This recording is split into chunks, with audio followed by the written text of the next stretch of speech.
Gillette, the best a man can get. Back here on First Things First, FS1 NBA analyst Chris Broussard joins us. What up, man? What's up, brotro? What's up, Chris? All good? How are you? Good. All good. Good. We've loved having you here this week. It's been a great week. A lot of fun It's this always week. great with you guys. All right, let's talk. Let's talk. The latest now with Anthony Davis. AD wants out of New Orleans, that we know. And there is no shortage of teams looking to trade for him, that we assume. According to a report, the Celtics are viewed now as the most attractive trade partner for the Pelicans.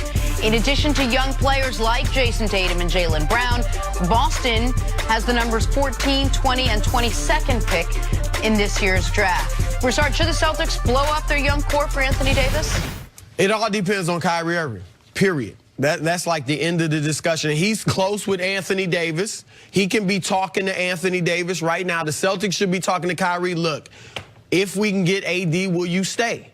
That's it. And if Kyrie's just out of there, then I wouldn't worry about Anthony Davis if I'm them. So if Kyrie will stay, then I would trade Jaylen Brown, Jason Tatum, Terry Rozier, whoever, all these young guys out of there. Because one thing that does is get rid of your problem you had this year. Because it was a lot of the young guys who felt like they were better than they were. They got to the conference finals without Kyrie. They're also in their rookie contracts, so trying to establish themselves as individual stars to get the big money. You get rid of all of that. Then you'd have a big three of Kyrie, Anthony Davis, and Gordon Hayward. You still got Al Horford, Marcus Smart. You could probably keep him, maybe Marcus Morris. Like, that's a nice squad. Now, that changes the tenor of your whole squad.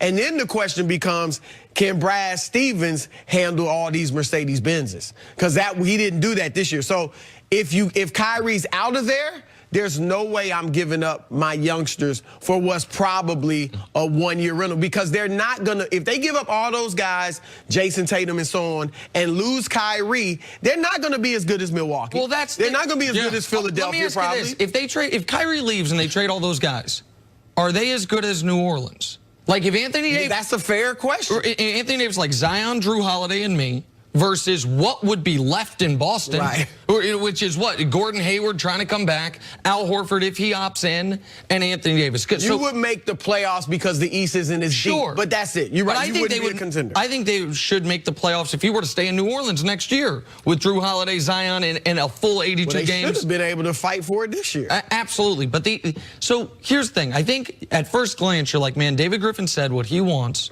before he was the GM of the Pelicans is an elite draft pick, an elite young player, and an established veteran.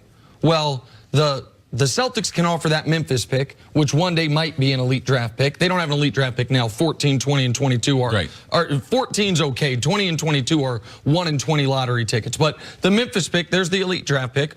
The established player is Marcus Smart, who I think they have to include for cap purposes because of salaries. And then the young star is Jason Tatum.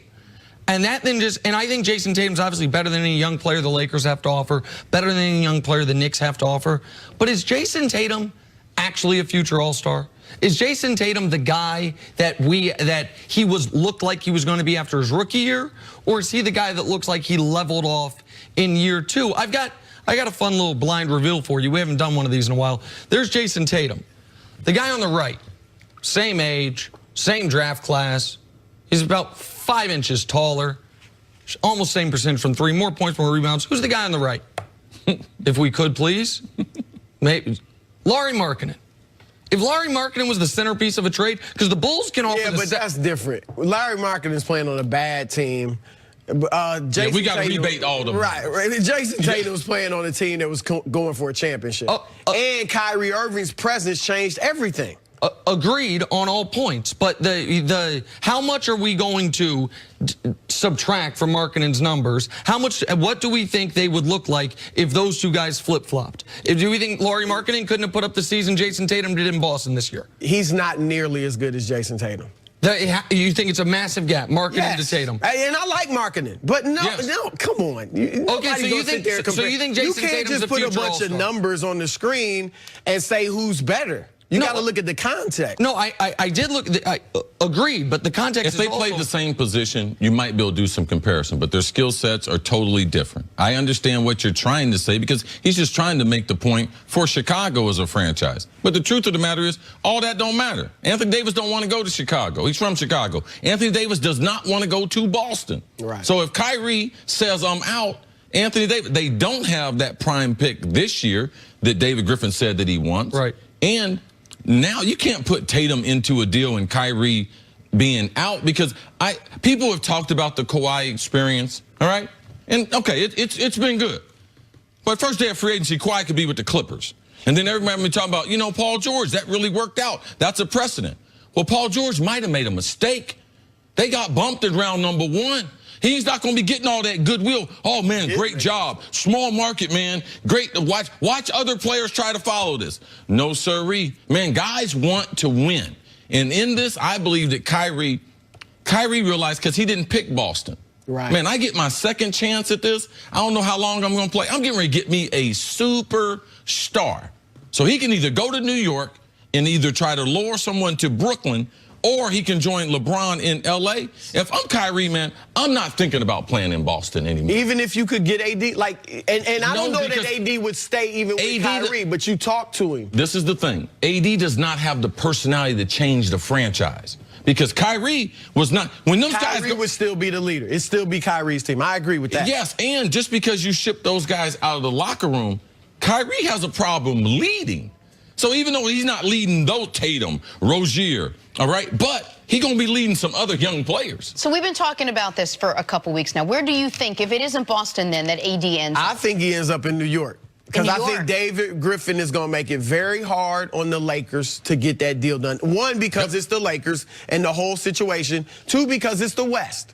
And New York, we only know of 2 places that Anthony Davis would say, I'll stay long term. New York and the Lakers. And so the Lakers, RJ, look, the idea of pairing RJ Barrett and Zion Williamson, I love that idea. I think both those guys, you think Zion will put up big numbers. I think RJ Barrett can come into the league and score right away. You got him and Drew Holiday in your backcourt.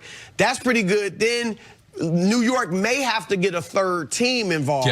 To get a veteran that they want. But they also got picks from Dallas they can offer in the future. They have the 2021 pick from Dallas. The 2023 pick from Dallas is probably going to end up being a second rounder or a bad first rounder. But so they have an unprotected. The 2021. No, the unprotected is now 2021. Dallas may be good by then with Luka, but Anthony Davis, to me, I agree with Broussard. It's New York or LA, and it will come down to how good does David Griffin think RJ Barrett is. If he thinks RJ Barrett, like you said, Chris, you talked to a GM that thought it was a 3-person draft. If he agrees it's a 3-person draft, then he will go to the Knicks. If he thinks it's a 2-person draft, like some guys do, Zion and Ja, and then there's a muddle 3 through 7, the Lakers can offer better players that are currently in the league to go along with the 4th pick.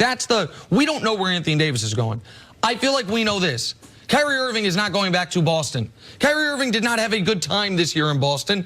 And last year when he was having a good time, he got hurt. And so Danny Ainge has not shown the propensity to go all in with no backup plan. And losing Kyrie, trading away what was your haul from that Nets heist for what could just be 1 year of Anthony Davis on a mediocre team would not make sense. All right, Chris, stick around. Take a break. Coming up, how were the Warriors able to pull out the win last night? Talk about that next. On First Things First.